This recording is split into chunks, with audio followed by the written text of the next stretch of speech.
Hey, hi. Here we are, July 24th. Happy birthday to Barry Bonds. Uh, we're we're here. It's Dubs OT. It's a special LeBron signs, and it's not with the Warriors, and it's not maybe where anybody thought he was going to go. He heads to Philadelphia, and guys, it's John Dickinson, of course. It's Kyle Har. It's Greg Silver. All three of us together on a random summer Friday night for the next, I don't know, 45 minutes. We'll go as long as we feel like going. But, fellas, great to be with you. LeBron chooses Philly. And I think the other big takeaway here, just to get the conversation started, it now in hindsight would appear as if the Warriors were never really in the mix, other than the first maybe 48 hours when LeBron announced that he wasn't going to be going to the Lakers. From the moment the Jaylen Brown trade went down, and it went down July the 1st, when I was driving up to Tahoe, that was when Philly inserted themselves in the conversation, and I think set a standard that here we are 3 weeks later that proved too difficult for anybody to beat. But the Warriors, when you look at it by comparison, and again, the big question for LeBron was, what did he truly value? What did the happiness thing mean to him, right? Was it buddies? Was it Miami? Was it going home to Cleveland? Or was it contending for a championship? And Kyle, will bring you in first and then kind of kick it around to Greg. Just if he wanted to win a title, it was Philly all the way. When you look at them, they went and got your guy in Jaylen Brown from the Celtics. Right. And they had this hole in what is already a pretty formidable starting lineup with Edgecombe and Maxey and Embiid and Jaylen Brown. And now they can plug LeBron right in, and they are an instant contender. Yeah, I think out of all the favorites, I was a little bit surprised when I first got my little Twitter notification coming in saying that LeBron joined Philadelphia, because it seemed like out of the three teams in the East between Philly, Miami, and Cleveland, that I at least viewed Philly as that third team. But I mean, who doesn't want to join Jaylen Brown? You know, well, and yeah. Apparently, and Tyrese Maxey, the Tyrese Maxey. I mean, it's one hell of a starting five on paper, right? His Maxey at the 1, Edgecombe at the 2, Brown at the 3, LeBron at the 4, and Embiid at the 5. But I think initial reaction when I got the news was a bit of a surprise. Yeah, I was surprised because it had been trending, and I know, Greg, we've gone back and forth on the midday show, and you were with Krug today, and you had the greatest opportunity to speak to this. It happened in about the last 90 minutes when I was on with Marcus this morning, filling in for Murph. So we'll give you the longest breather here before we start rolling, since you got to talk about it the most already today for the 4-hour duration of your show. But we've talked about it a lot. Just the fact that, I mean, you go back and forth, and you know, the Sixers put themselves in this great position. You know, whether they knew they were going to get LeBron James or not, they went out and they made a move that made themselves more appealing to LeBron James. And the Warriors, it was always going to be about, does he want to play with his buddies, and maybe does title contention not necessarily stack up on the priority list by comparison. And ultimately it did. But it looked, as we had gotten into over the last couple of weeks, at different points, starting with the Warriors when LeBron said he wasn't going back to L.A., it went from L.A., or it went from the Warriors to Cleveland to Miami, back to Cleveland, back to the Warriors for a little bit when I was, getting off of vacation last week, and then seemingly back to Cleveland and then Miami. And then, oh, by the way, it winds up being Philadelphia, which had sort of been the least talked about among that group over the last 2 weeks. Yeah, brutal for the Kalshi trading odds, first of all. I mean, just pour one out for that as we do an edition of What's in Your Cup here on this Friday evening. It is good to be with you guys, and it's good to be with our chat as always. I mean, yeah, I go back to what Brian Windhorst had said at the beginning of this process, which is, all I'm going to say is that only the Warriors acted with knowledge, bringing up Draymond Green opting out of the contract and setting aside some of that money of the non-taxpayer mid-level exception that could be set aside for LeBron James. Well, looking at it when this is all said and done, which was about 24 full days, well, the Philadelphia 76ers were the only team that acted with urgency or with intent. And look, I'm not saying that Jaylen Brown making that acquisition was strictly a means of getting LeBron James. To get Jaylen Brown at the price they did and the relationship of which with him and Boston it strained so quickly, of course you go and make that move regardless. But in order to make that move, right, if you don't, then Philadelphia is never even a discussion. And yeah, you're right, JD. On the midday show, we kind of just guessed what the priorities were going to be for a long time. And it turns out that the priorities were a new challenge and his best opportunity to win a championship. And for that reason, I don't believe the Warriors were second on the list. I don't believe they were third on the list. I do believe that there was a serious consideration, but LeBron's sitting there thinking, look, you can't just do nothing this whole time and expect me to all of a sudden choose you. Cleveland did not act with anything. They also had Harden opt out of his contract and then set aside that for the time being. I mean, these are all teams that were fairly competitive, but Philadelphia is the only one that acted with any kind of intent of making their team better. And even though that move in particular was independent of LeBron James, if you're LeBron, you see that as, oh, well, all of a sudden that's an option I want to go to. And it became clear what this was all about for him. Well, Philly really is, I think, guys, an indicator of, they've been far from perfect, right, through the years in terms of the way that they've operated in the Joel Embiid era, right, which went back to trust the process and all of those things.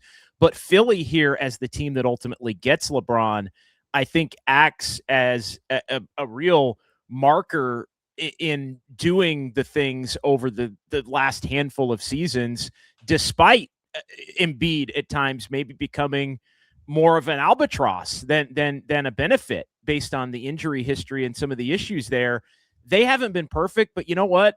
They hit on a guy like Tyrese Maxey, who's become a legitimate star with a pick that wouldn't necessarily project him to be a star, right? They wind up, when they do get a top 3 pick in the lottery, they select VJ Edgecombe, who is a burgeoning star in the NBA. And when they wound up acquiring Paul George, which was, really discussed as being one of the, a difficult move and what could prove to be one of the worst contracts in the NBA, what did they do? They pivoted off of one of the worst contracts in the NBA. So they've had bad contracts. They've had injuries to star players. They've had a top 5 or top 3 lottery pick. They've had another later first-round pick that they've turned into a star.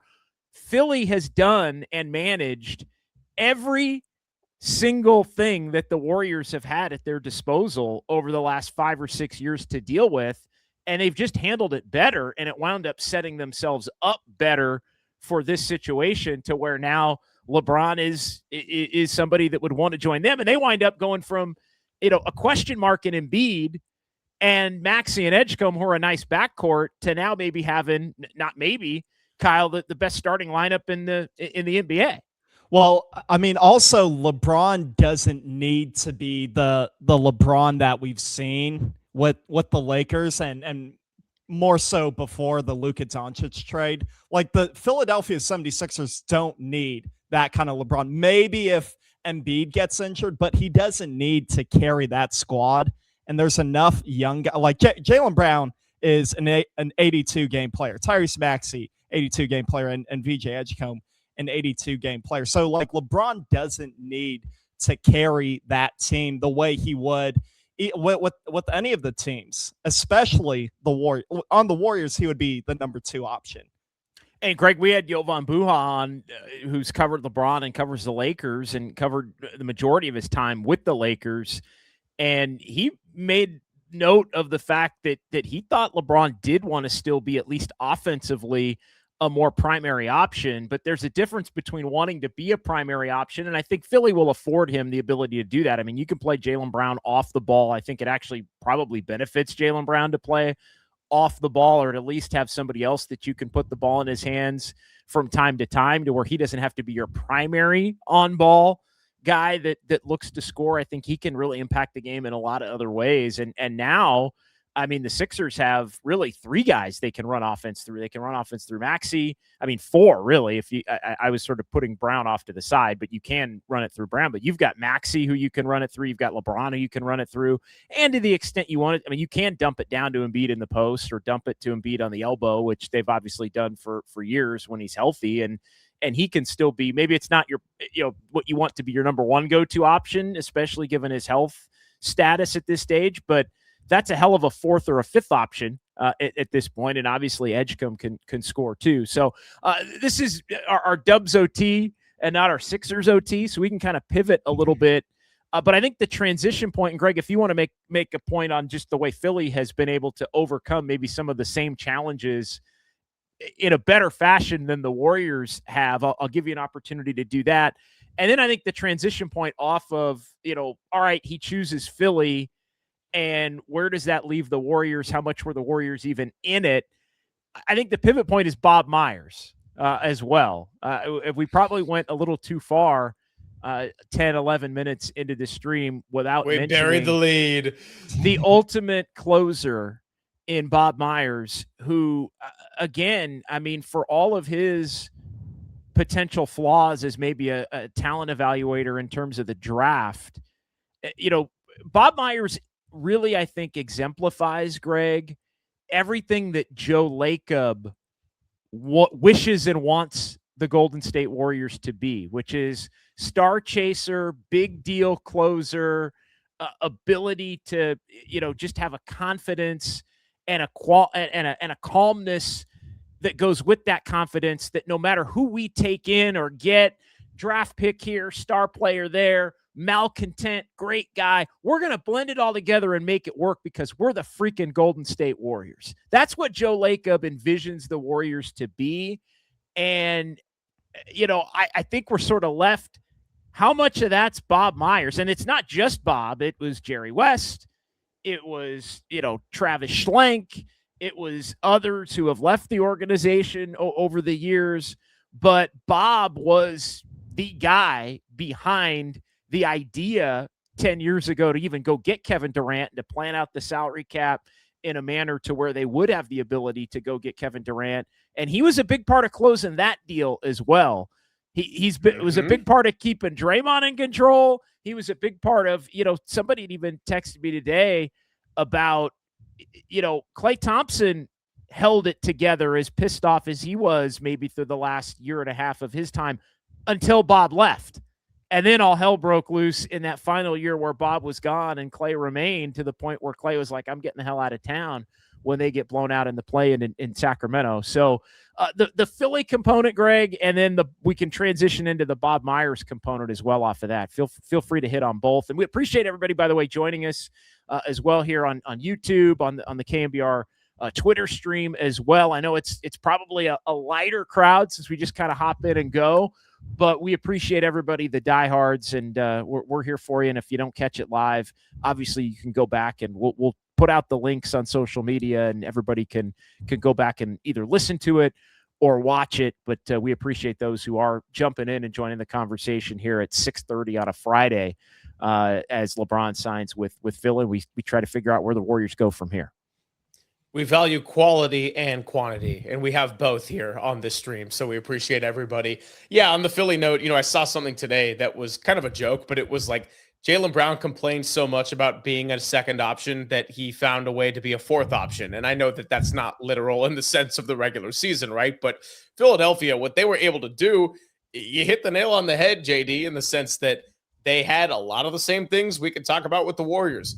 Injuries to stars, bad contracts that they needed to find a way out of, but they got creative and they got bold to where they could be able to make a move. And I don't know where I want to throw all of the blame right now. This is still kind of a fresh thing. We got to see where the Warriors even pivot from here if they do make a move. But you talked about Joe Lacob and the hubris of we're the Golden State Warriors and we have Steph Curry and we're going to figure this out. It's starting to feel a little Giantsy over the last half decade. It's starting to feel a little Jerry Jones and the Cowboys over the better part of the last 10, 15 years, right? A little? Yeah, right. And I'm just being nice about it in that point. But it's like you still have Steph Curry. He's going to be 39. When he misses a chunk of games, you saw exactly what that looked like this year. But you also saw that he wanted to come back and he wanted to play, even knowing that his team was headed for the 10 seed. And then that Houston game on Easter Sunday that they almost won with him in a crazy game winner. It almost didn't even matter that he didn't hit the shot. The point was still proven, right? And then, of course, April 15th, the Clippers game. How do you look at that and what Steph was able to do and say, we're not even trying to have competitive value? Because Krug today was making the point of like, look, if you got LeBron, what's your ceiling? A 5 or a 6, and without him, it's maybe not a playoff team. And I said there's a big difference, and that's what you want. Value. And just to jump in real quick, Greg, I mean, if the Warriors could get to that point where they were a 5 or a 6, even if they couldn't win a title, and be at the center of the NBA universe, I think they would have taken that for the end of Steph Curry's career here, or at least for the bridge to the next year, if it was only going to be maybe a 1-year proposition. I think the Warriors gladly, it was never, I think, about championship or bust. I think they've come to grips with that. Where they've continued to fall short, Greg, is in the, if it's not going to put you at a championship level or put you to where you're the center of the sports universe, not NFL sports universe, which is exactly where the Warriors would have been had LeBron decided to come. Whether they were a 45-win team or a 37-win team or a 50-win team, they were going to be the center of the NBA universe. I think there's a value in that, and they have just refused to try to improve even a little bit or be different even a little bit. Like, nobody is saying contend for a championship. Nobody sure as shit is saying contend for a championship or be the 12th seed. And it just, they're set up as things stand right now to be closer to the 12 seed than a 6 seed, to be sure.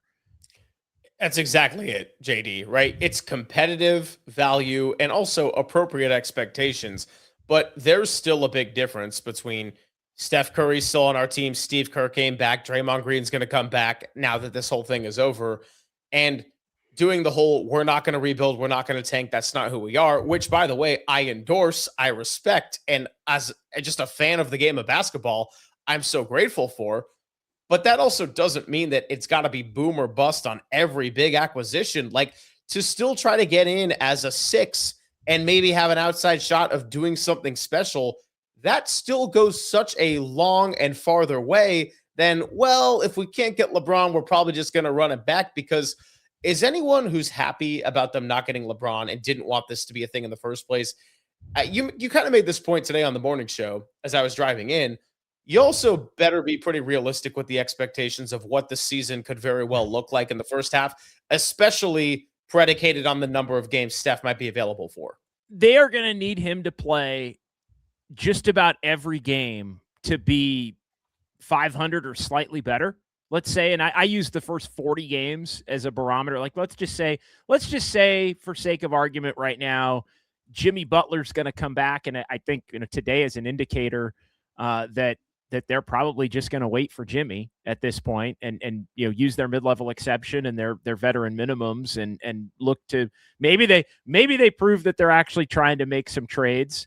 I think Monty Poole wrote that they are going to attempt to do that, but they haven't done anything that would lead you to think that they're actually going to do that. Like, maybe it's what they should do. Maybe it's the logical thing that they should look to do is try to accomplish something different. But if we're going by the track record, they're going to wait for Jimmy and maybe they look to trade Moody attached to somebody if they don't think he can play next year. They do. I can still have the non-taxpayer mid-level exception available to them depending upon how they do their finances with Draymond. And by the way, we'll get to Draymond coming up here because it's been viewed, and I've even viewed it as a foregone conclusion he comes back to the Warriors. But, I'll throw it at you guys coming up a little bit later. Like, could Bob Myers and LeBron convince him to take the minimum and go to Philly?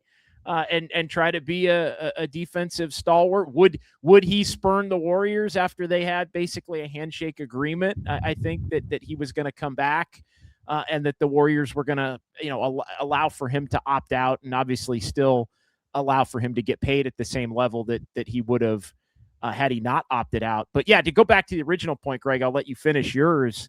I mean, it's 40. If he's going to miss 40 games, Jimmy, in the first half, I mean, Steph's going to have to play probably 35 of them if the Warriors want to be maybe 20-18, right? I mean, and they're going to have to be relatively healthy. And even that, I think, would be, when you look at how old they are. And I was admittedly fine with bringing everybody back that they've brought back.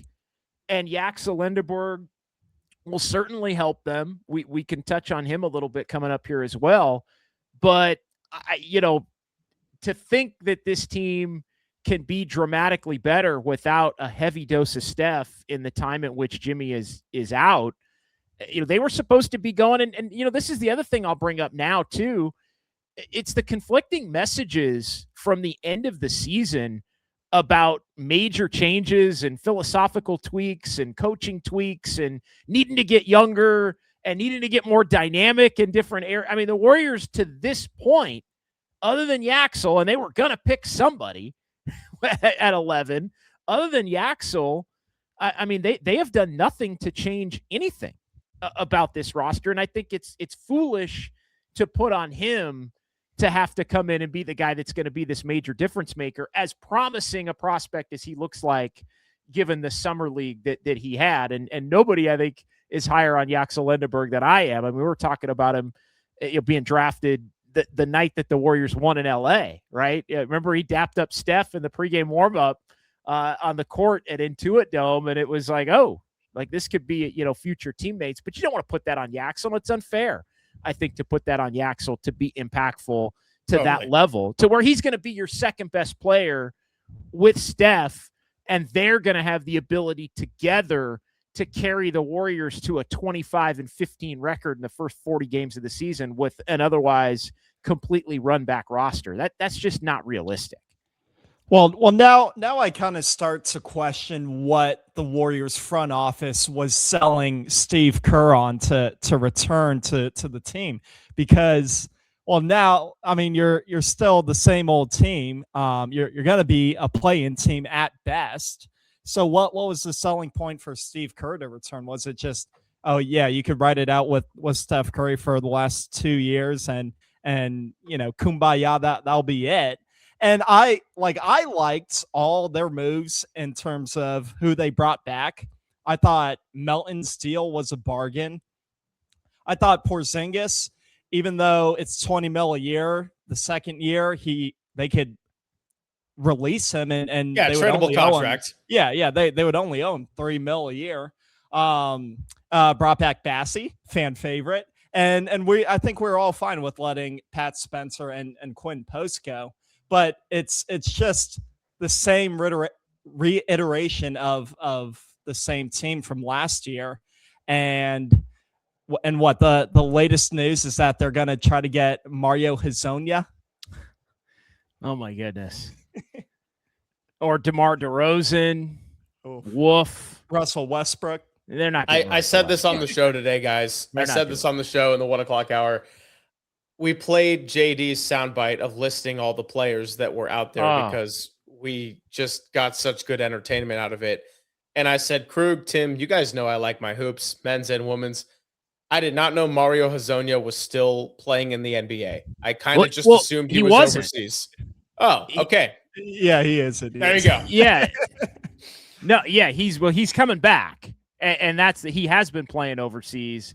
And he announced last week that he's coming back to the NBA after I think the last time he was in the NBA was 2020, maybe, if memory serves. But yeah, this is a guy that was the 5th overall pick in the 2015 draft, and then he's been overseas here for a while, and now he's coming back. So no, he had not, Greg, been in the NBA. But no, go ahead. Feel free to chime in on a bunch of that. No, Hezonja or Bob Myers or what the Warriors were selling at the end of the season. Here's my real point, without being sarcastic or anything, because I don't mean any beef with Mario Hezonja, although I do feel validated with that piece of information. We've talked about Bob Myers a lot, and I believe that Mike Dunleavy sometimes gets an unfair amount of criticism, just understanding the situation that he had to take over for with the fading dynasty and all that. But his quote back on May 15th about, I don't think we came up short because of our roster. I'm like, you don't really believe that, do you? Like, we said that, we played on the show, and I was like, you don't? Because I certainly feel like that. And the more I've seen this offseason play out, I'm like, maybe they really meant it, which to me makes zero sense. Yeah, I mean it makes zero sense, and it's just an unrealistic belief in where you are, right? Like we talk about this all the time. At least we have the last couple months with the Giants. Like, do they have a realistic understanding for where they are right now? Like that they're not close to being a team that's going to get that third wild card, and they do probably need to make major changes. And it's not just about fixing a couple of arms in the bullpen, and then they're going to be, in that mix immediately. Like, you got to go do a bunch of different things. So, yeah, I mean, it's tough to look at what the messaging was. And again, I was fine with them bringing Horford back. I'm fine with them bringing Melton back. I'm fine with them bringing Kristaps Porzingis back.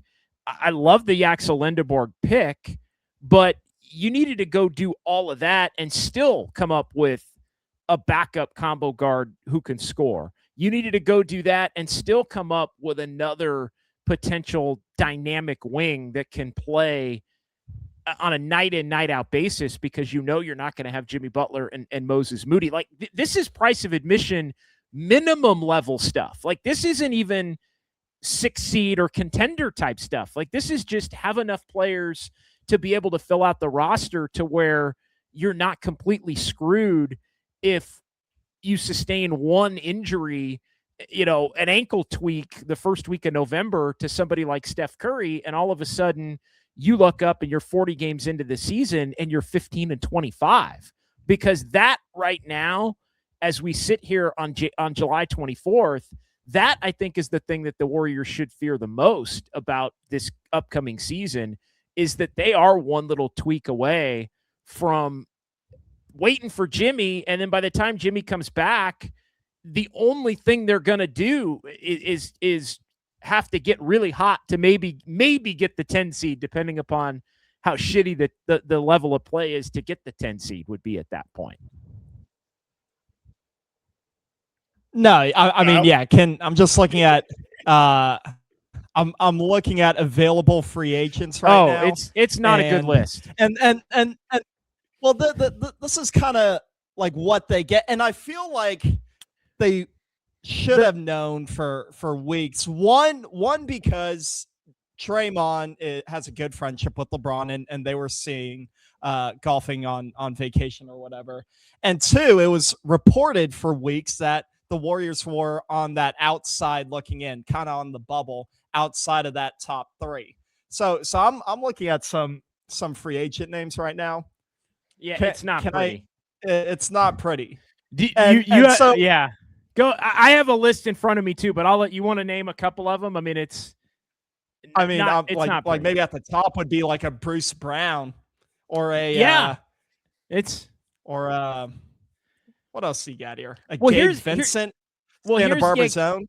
I didn't have Gabe Vincent on this list. He didn't quite make the cut, but it was the best of it. I was looking at the best available free agents. I'll kind of reiterate the list that I went to that you guys had some fun with, I guess, today after we were off the air today at 10 o'clock. LeBron was the top available free agent coming into today. He goes to Philly. Harden now is going to go back to Cleveland, right? Because LeBron's chosen to go to Philly. Draymond is either going to join LeBron or go back to the Warriors. We'll get to that coming up in a minute. Jonathan Kuminga, nope. And then you've got the restricted free agents. So there are 3 good restricted free agents, but you can't get a restricted free agent unless you can, submit an offer sheet, and you got to have cap space to do that. So the Warriors would be out on Jalen Duren or Peyton Watson or Benedict Mathurin. So those guys are technically free agents, but they're restricted. So now it comes down to, DeMar DeRozan, Bradley Beal, Bruce Brown, Hazonia, Russell Westbrook, Nick Richards. I did see Brandon Williams' name come up. I think Ron Kroichek of the Chronicle threw Brandon Williams' name out in a piece that he wrote this afternoon. So that is an interesting name. I mean, he averaged 13 points a game, and not really a 3-point shooter with Dallas, but he's somebody that can score a little bit. He's kind of a score first, point guard, although small, at 6'1", 190. And so, would he be somebody that potentially, the Warriors could look at for that role? He's 26, 27.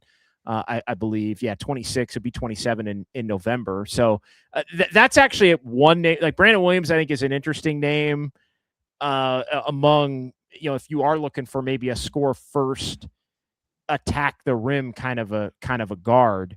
But yeah, I mean, it's DeRozan, it's Bruce Brown. I mean, you guys know where I stand on DeRozan. If you're bringing DeRozan in, I actually, as much as I'm not a fan of his, and I don't think he's ever really been a winning player at any level. When he was a all-star caliber player, I don't think he was really a winning player at that level. To help a team like Toronto obviously get over the hump when he was their best player before he ended up getting shipped off for Kawhi.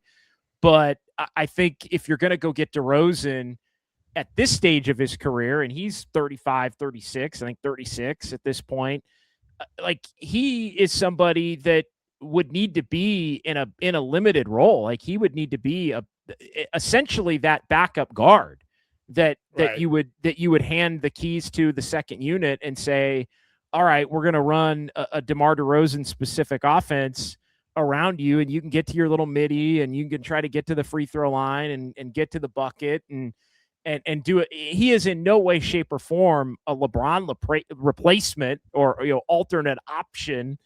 So just, get that out of your freaking head. He's somebody that he can score, but again, he's more of a guard than a wing. I know in his career he's really been tabbed the wing, and he's played the wing, and hell, the Kings were trying to even play him at the 4 some, which was disastrous defensively. But he's really, I think he's actually more of a 2. Like a ball dominant 2 at this stage than he is a 3 or a 4. So DeRozan specifically, because I do think that name's going to pop up, whether he ends up with Miami, I think he could. And it's probably a better fit for Miami, honestly, than even the Warriors. And if he wants some kind of scoring, yeah. If he wants a greater role, I think the Warriors, and this is where I actually draw the line on veteran versus young. Like I would hate to have the Warriors bring in DeMar DeRozan if he's not open and willing to accepting that backup guard forward role. And they had to promise him, you're going to start at the 3. And so now you're kicking Yaxel Lindeberg to the bench for DeMar DeRozan. Like I would be against that. I would much rather you start Steph, Pods, Yaxel, Draymond, Horford, or Porzingis, and you bring DeRozan off the bench with the Anthony Melton, Horford, or Porzingis, and maybe some of the other guys. We'll see who they end up with. Guy Santos, obviously coming off the bench in that way. So I would say no to DeRozan. I want to be clear on that. But if you're gonna get DeRozan, to me, it has to be in that more limited role. And I feel like the Warriors would almost have to promise him, no, we'll start you at the 3 and we'll make you the number 2 option. And that doesn't move the needle at all for me, as far as anything that makes you better than you already are. And I mean, like if you're a 35 win team right now, DeRozan makes you a 37 win team, and that's the life that he's basically lived since he got traded from Toronto to San Antonio and then to Chicago and Sacramento. Yeah, I mean, he feels like someone, he is someone that would help him while Jimmy is out, and not a lot more after that. And also, he's like not a Steve Kerr player at all. He's like the complete opposite.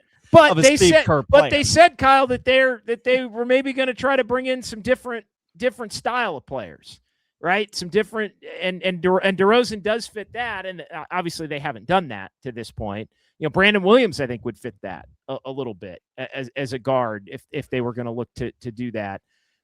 So I don't know, Greg. I mean, I'm kind of out on DeRozan, but I would much rather see them look to maybe make some trades than to just sign DeMar DeRozan and say, hey, let's get after it.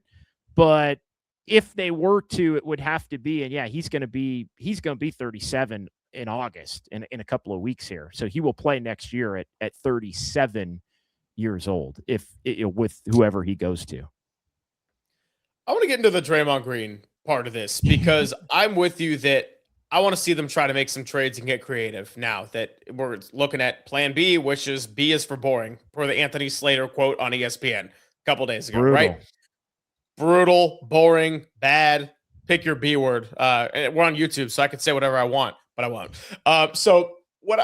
Point about the Draymond, though, is because some of our comments are saying, like, I think it's time to just let Draymond go and let him go and rebuild and everything. And I say, okay, well, to that, couple of things. Number one, if you let Draymond Green go, what are you saving that money for that's out there that sounds all that enticing? Like, if that was a decision you wanted to make, you should have made that decision well before you got to this point. And two, how can you rebuild if you have Steph Curry on the roster? So I guess I would say to anybody who's saying let Draymond walk, are you just in favor of completely tearing it down and trying to find a different place for Steph Curry where you could get a haul back? Because otherwise, I don't really know what the lane is that is a compromise between the two.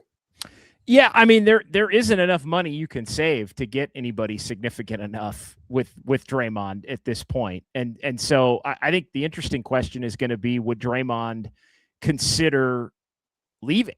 Would he consider joining LeBron? Would LeBron put the full court press on him to come to Philly and try to win a title? Would he dare leave Steph? Would he leave the Warriors after kind of having the handshake agreement on the fact that the Warriors were going to make sure that he's made whole on his $27 million that he was going to be owed in some form or fashion? Does that even matter for the opportunity to maybe go and contend for a title? Does Draymond just want to finish his career with Steph and finish his career as a Warrior? I don't think it's nothing. I've sort of downplayed it. I don't think ultimately, I think Draymond will come back and not join Philly. But I also think that given the way this has gone down and the two connections to Philly and Bob Myers and now LeBron James, he's at least going to have to think about it a little bit. And I wouldn't be surprised if they ask him if he would be willing to join. As far as the Warriors part of it, Greg, going back to your question more directly, I mean, they aren't going to do this, at least now. Like, maybe if they're, I mean, we're talking about Steph. I mean, what's the checklist for the Warriors here moving forward is, I mean, Steph extension is part of it, right? Like, giving Steph Steph for one more year plus maybe two on top of this coming year, potentially to come back and remain a Warrior. I mean, that would put it at what, 29 at that point. He'd be 41 at the end of that. I mean, we'd be talking about 3 more years for Steph Curry at that point with the Warriors. So they have not shown a willingness at all, with Steph still as a draw, to tear it down to the studs on that level. The issue is there a means to be able to add significant enough talent around him? Well, they keep either shooting for the moon on guys that they can't realistically get, or not improving the roster enough on a marginal level to even put themselves in the conversation. So to me, I mean, I don't know. They're not doing the trade Steph thing. Like, it's just not on the table right now. Maybe a year from now it is. Maybe 2 years from now it is. I don't know.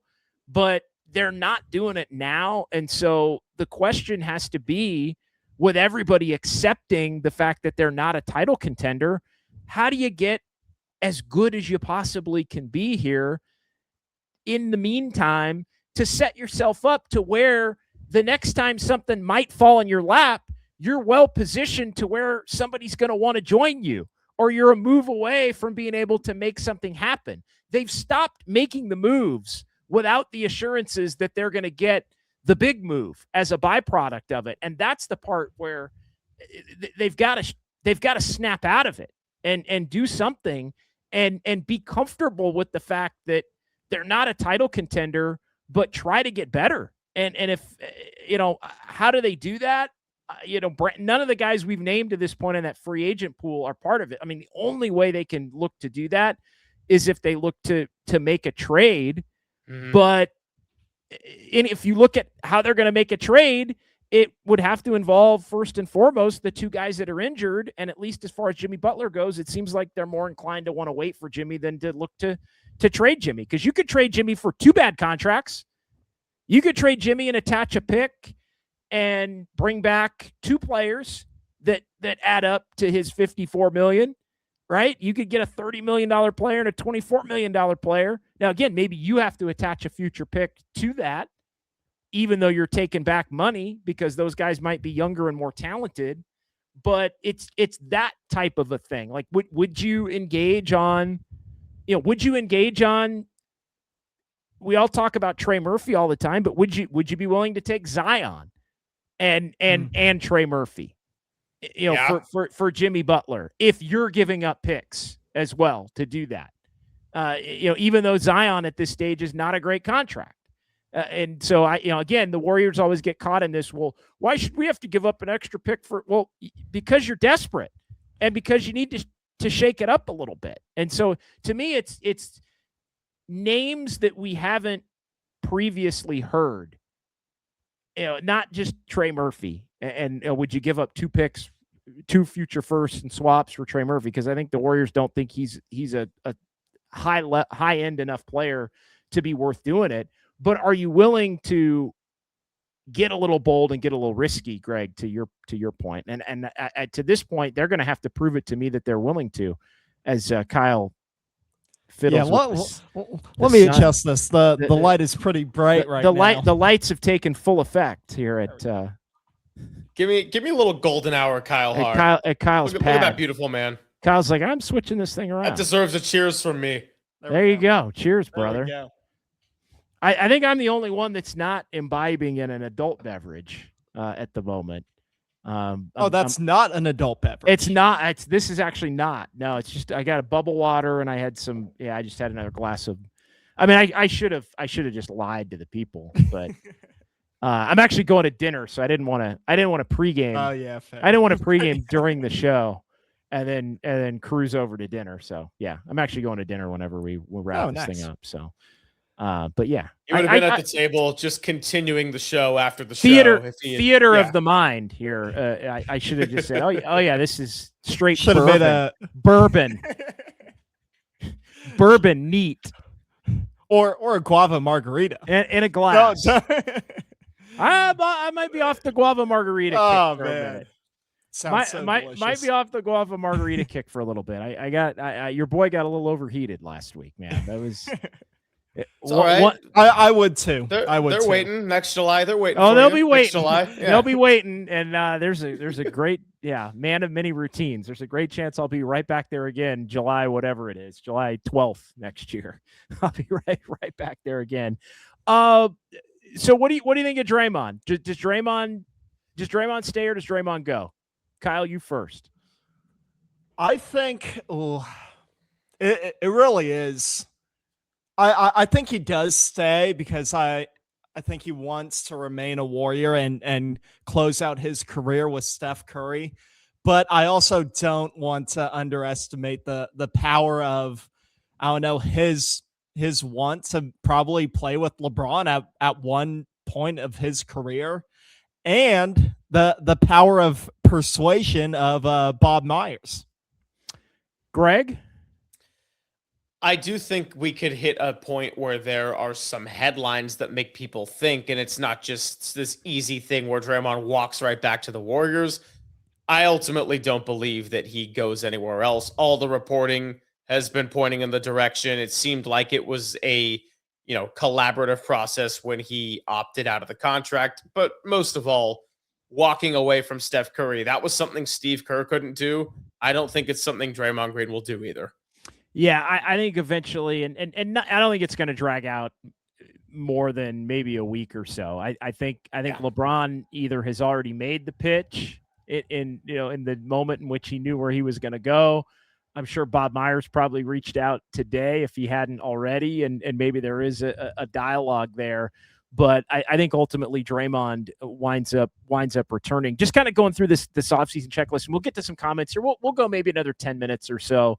and then we'll wrap everything up here on this Friday night. And we appreciate those who have filed in the chat and watched here on this Friday evening. Our Dubs OT LeBron doesn't sign with the Warriors special here for the Sports Leader YouTube only.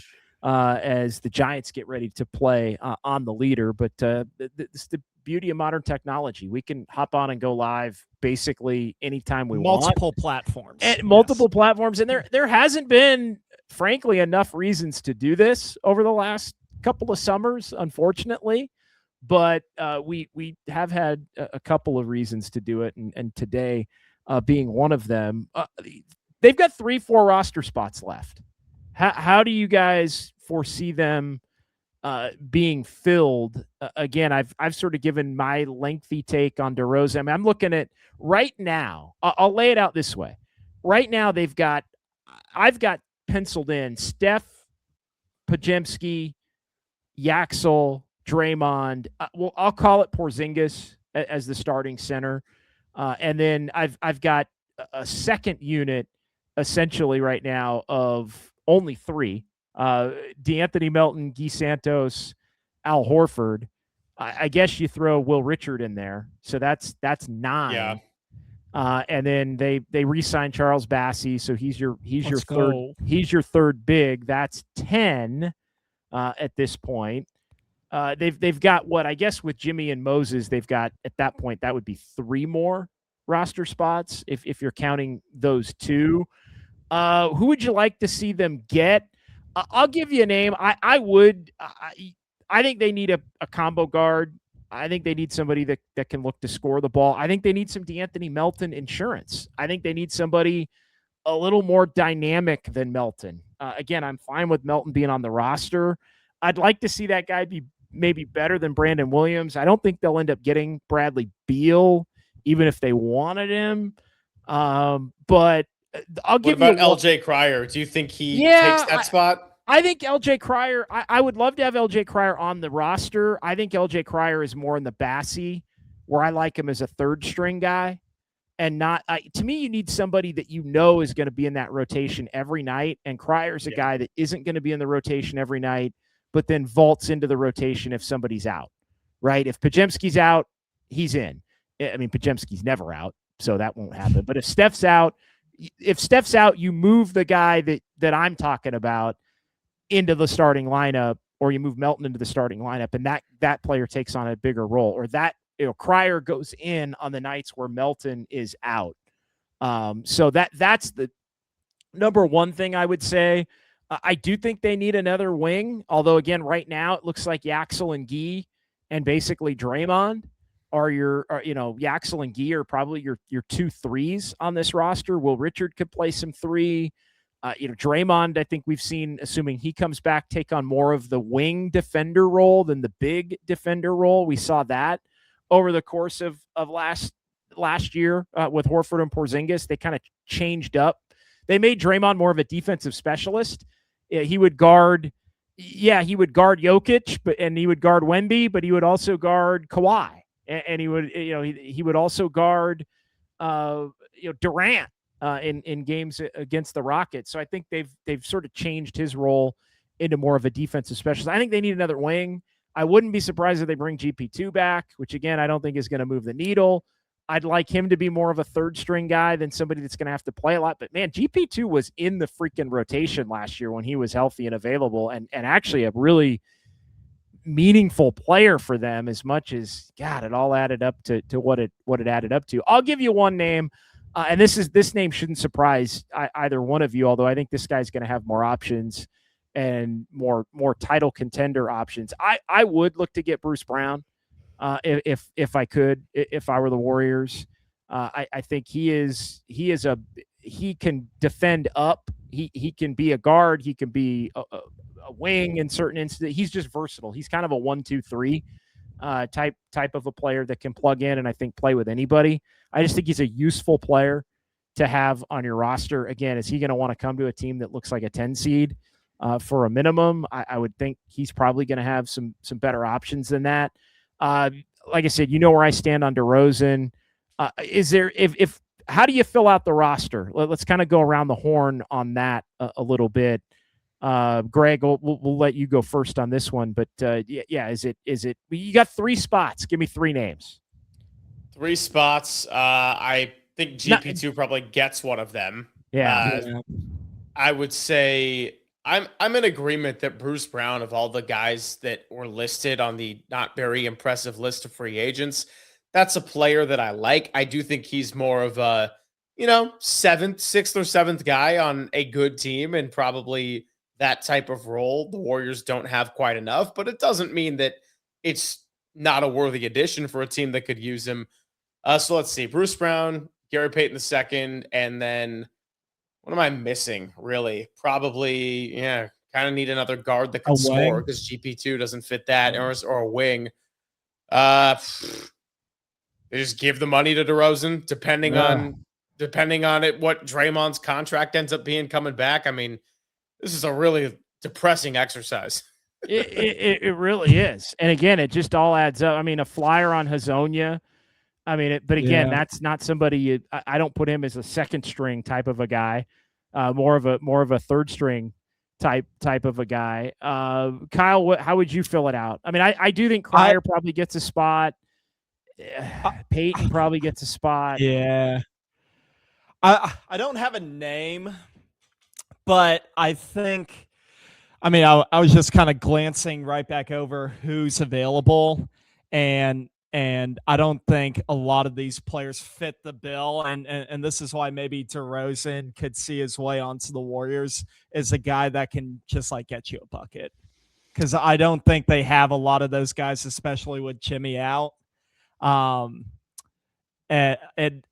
either at the guard or backup wing spot. I mean, we've talked about in the past how many one-way players they have, and they need more two-way players, but they don't on this team currently. They don't have enough three-point shooting. All right, let's do some chats here real quick, and then I want to talk about Yaxel, what to make of Yaxel, and then we'll end it on that note here in the final 5 to 8 minutes or so. Kyle, I'm going to give you the floor. I know I was putting up a couple of the welcome messages from folks, but I'm going to go ahead and give you the reins here. We'll just go around the horn. I know you've been marking some here that we can get to. Hey, Beer Man, great to see all the regulars that are jumping in and joining the conversation, including Greg Silver, who loves to jump in the chat here. Hey, Beer Man, I'm not disappointed LeBron isn't coming. I'm pissed that Lacob and Dunleavy had zero vision or foresight to go after any other available free agents when they realized they may not get him. I don't know who specifically they should have targeted that would have been worth, not waiting for LeBron. I wouldn't put Anthony Simons or some of those guys, the Jordan Clarksons, guys like that in that category. The Colin Sextons, I wouldn't put those guys in that category. Again, that's not a defense though at all, and I'm not absolving the Warriors. I just think that where I would say the lack of vision is, again, it just goes back to the lack of vision in looking to improve the roster independent of your big move. And then in the midst of that, it will allow you a greater chance of hitting on the big move. Again, think Philadelphia. And it doesn't have to be Jaylen Brown level of move to be worth it. It's just incrementally try to get better and stop thinking championship. And then you'll be a more desirable location that a team will want to join. Is there a name, Kyle, for you that you think they missed out on or should have gone after or been in the mix for that you think maybe passed them by?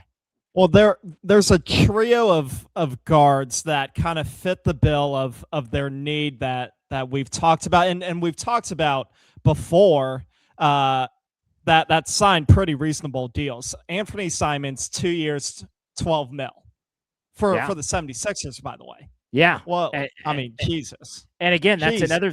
He's going to be their backup. Their sixth man. He's going to be there. That was part of the draw. It's incredible when you think about it to get him on that level. And again, that's somebody that wants to go but even before LeBron play now with Jaylen Brown and that team was going to be in title contention conversation even without. So yeah, Simons is probably the Greg, is there somebody that you think they missed out on? I keep coming back to trades more than potential free agents, because the Warriors are just not a desirable location right now for free agents, even mid-level and minimum level type free agents. I think that's the most frustrating part, is the lack of understanding from the Warriors front office of their own reality. I look at the trades of the Thunder when they got off of some of those salaries, Great right? call. Lou Dort, Isaiah Joe, Aaron Wiggins. I mean, Aaron Wiggins went for 2 2s, and I know we went through this on the show Great call. during the day. Yeah. And the Warriors actually don't have their second round picks because of that whole I think they have GP2, one. James Wiseman. They got 1 second round pick in like the next 5 years. But they my have one point, second round pick. The larger point is, like, Aaron Wiggins didn't go for some hefty price, right? Like And Lou Dort, Isaiah Joe. So, and exactly, and the Thunder were looking to clear salary, and Presti's gathering all these assets. So I'm just like, those are the type of moves more so than free agency, JD, where I agree, getting Anthony Simons wouldn't have been worth it to knock yourself officially out of the LeBron sweepstakes. That probably isn't an equation that adds up, but it doesn't mean you can't make other moves. And I just look at what OKC did in terms of trading guys away. It's like, those type of players could have helped you in the regular season. Yeah, without a doubt. And I mean, Wiggins for sure. I mean, Dort, that with the contract demands and all of that, maybe that's a little bit of a different conversation. Although, again, we talk about them needing one more bona fide wing, given the fact that Jimmy Butler and Moses Moody are going to be out at least half the season, and both of those guys would have fit that void. But again, it's a lack of foresight and preparation. And we've seen the Warriors buy second-round picks in the past. We've seen them try to acquire second-round picks to have a stable of them, and that stable had gone dry to the point where they couldn't be opportunistic on. I think that's a great call on a guy like Wiggins specifically, that would have been easily attainable and able to get him for nothing, and the Warriors don't even have the second-round picks in the war chest to be able to go get them. Let's get a few more here, Kyle. We'll kind of go rapid fire in the chat. JD, are you ready for the Jokic chase next year? Oh my God. Yeah, I mean, they're keeping the books in order, right? I mean, again, because so many big-time max-level free agents actually reach free agency and leave their teams. Yeah. Man, and the answer is no, JC. I'm not ready on the day where they miss out on LeBron, after missing out on Kawhi, after missing out on Giannis, after missing out on KD. I'm not ready for that. I think Steph and Jimmy Butler will walk into free agency after next season. Both only had 1 year left. I think Steph signed an extension, and I think that's coming up August 29th. Is the date in which he is eligible to do it. And I think he's going to end up signing an extension, which is going to make everything more interesting. I mean, the debate about how the Warriors manage the remainder of his career is only going to grow. But I think, that's the other overarching theme for today, guys, is that it feels like today. And look, we'll come on here if they make a big trade, and we'll do another hour and we'll break it all down if they prove us wrong. It truly does feel like today is almost the admission that they're wasting another year, that it's going to be another year of less than meaningful basketball for Steph Curry, unless everything goes right and he can play 70 games and Jimmy can come back and play 40 and Yaxel is their second best player, clear cut and awesome immediately. Like those are the things that are going to have to save it if the Warriors are even going to be relevant, honestly, come whenever the 49ers end, right? Like, I think that's really the way of looking at it on the topic calendar, right? Can the Warriors make themselves relevant to where by the time when the 49ers season ends, whether it's January 10th or February 14th in SoFi, which is right around the trade deadline and the All-Star break, will the Warriors be relevant at that point? So we shall see. But I think Steph's signing an extension. Let's get a couple more here, Kyle. They're going to run it back and be a 10 seed. Any other team would have traded Jimmy's expiring contract, no doubt in my mind. So tired of them prioritizing relationships over business. Yeah, and I mean, that's brutal. I think that's another thing that sticks with me, is the just complete unwillingness to want to move on from Jimmy, or the thought that maybe Jimmy is, they don't want to come off as cruel, I guess, in their dealing with Jimmy as an injured player and everything that he brought to them in the year that he was with them and a healthy player. But hey, bottom line, it's a business. And I think there are significant concerns as to what level of player he's going to be coming back. And so I don't know, maybe the Warriors want to get a look at that, but it seems like there's two courses of action, right? If he comes back and he looks normal, he's going to leave unless the Warriors are going to overpay to keep him, or he's going to come back and look like a guy that you don't want to have anymore. And he's just going to leave in terms of free agency and go be more of a glue, glue guy, maybe bench player or tertiary player moving forward. But yeah, I get no cap all the frustration surrounding that. Greg, you want to jump in real quick on that or no? Honestly, if it looked like my eyes were wandering, it's because I was searching for it, and because of the new Twitter account, go follow Greg Silver Sport. I had to go back and do a whole search for it. I found it. Sam Amick with Murph and Marcus back on March 3rd had a quote. The unfortunate part for all of us who have appreciated Steph's career is that this, unfortunately, is the inverse of what he asked for, which is meaningful basketball. They are pretty close to the threshold of meaningless basketball right now. You should retweet that right now from the did. Account.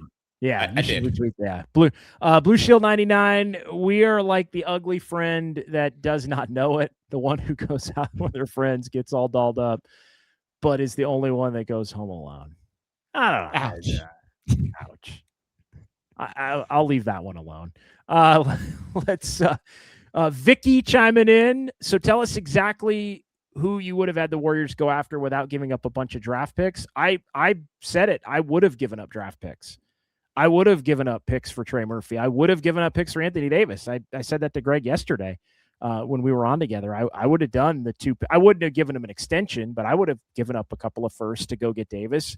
I think you'd be better for having Davis now, even if you don't have LeBron. Now I wouldn't do it now necessarily, but I would have done it in an attempt to try to convince LeBron to come for sure. So I'm not afraid to give up the picks. That's the difference.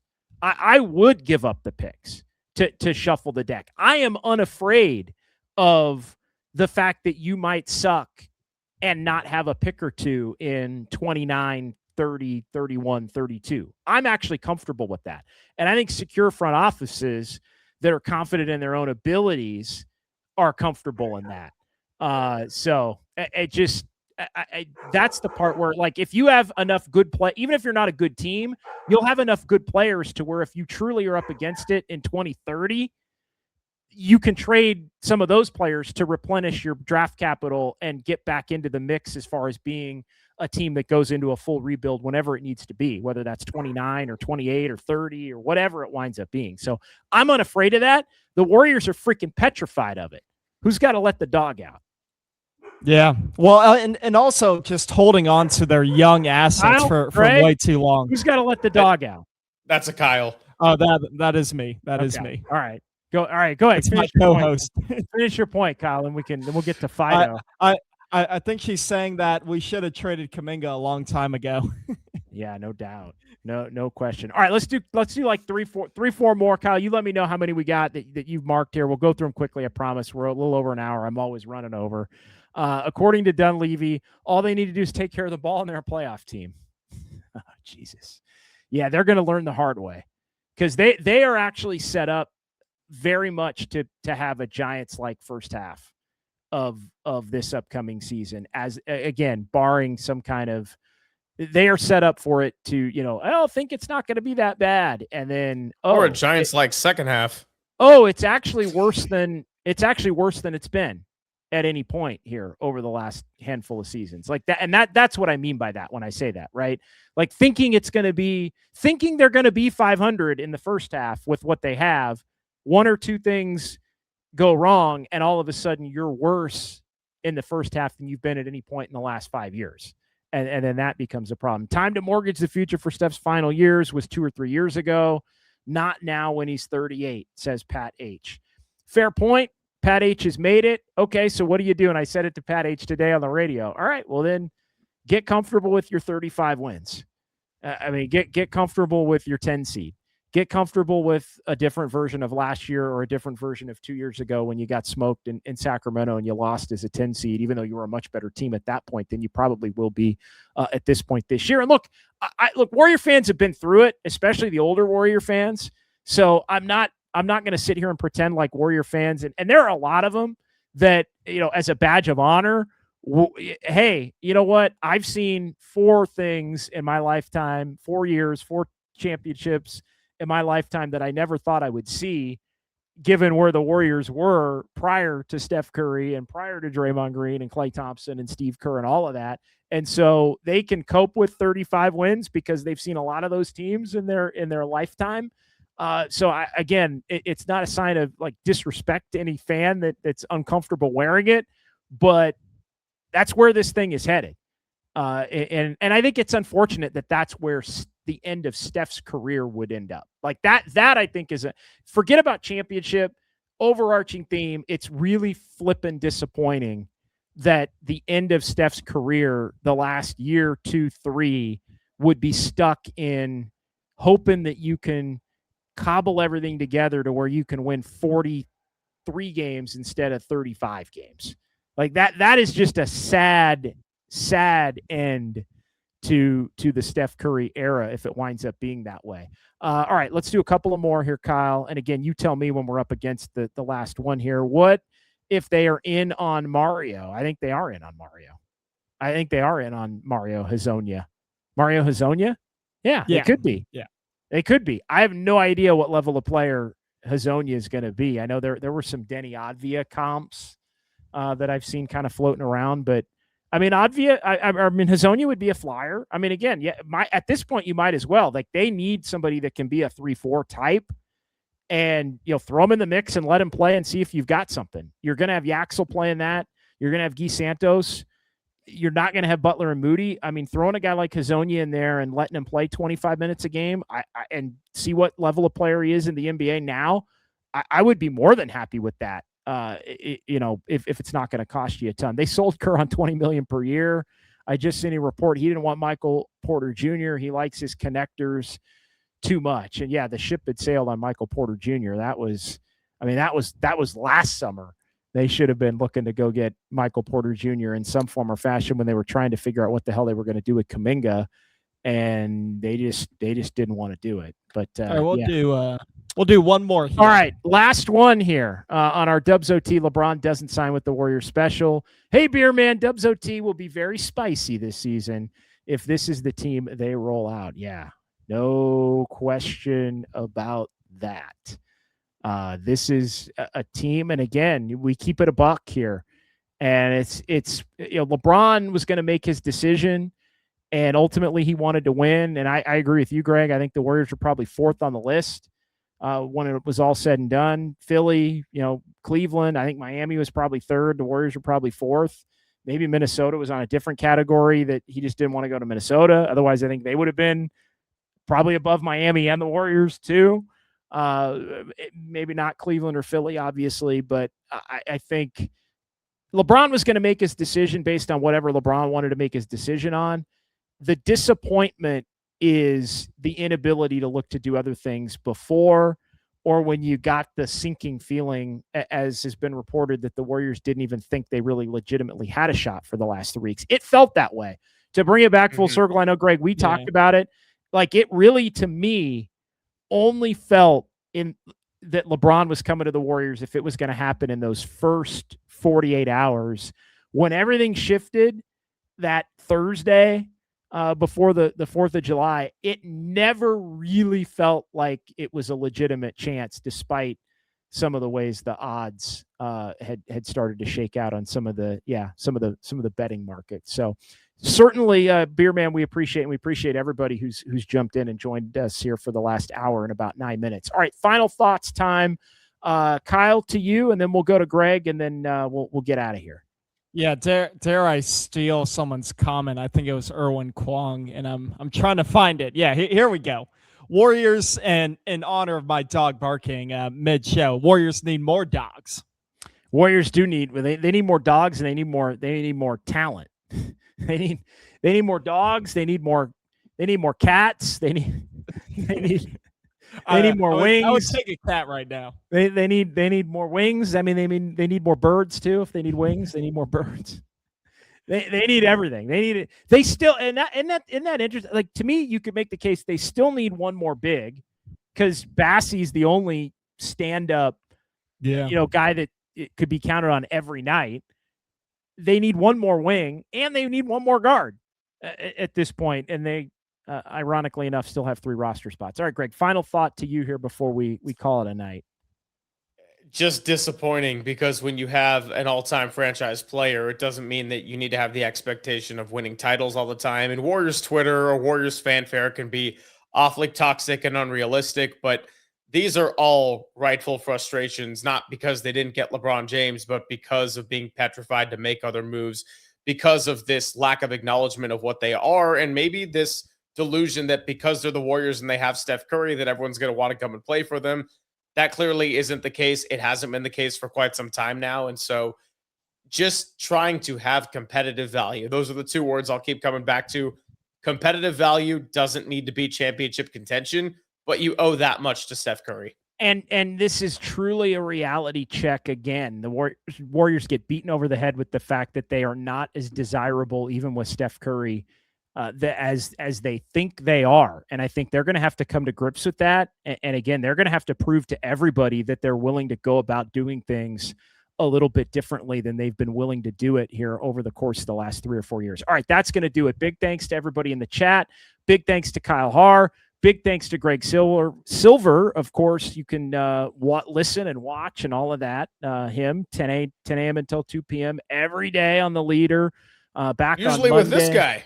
Usually with me. I think I'm in 4 of the 5 days next week, so we're looking forward to that as well. And of course, Kyle, as always, with Dubs OT and just Dubs. Good to see you, my friend. And if they actually do anything meaningful, we'll hop on another stream.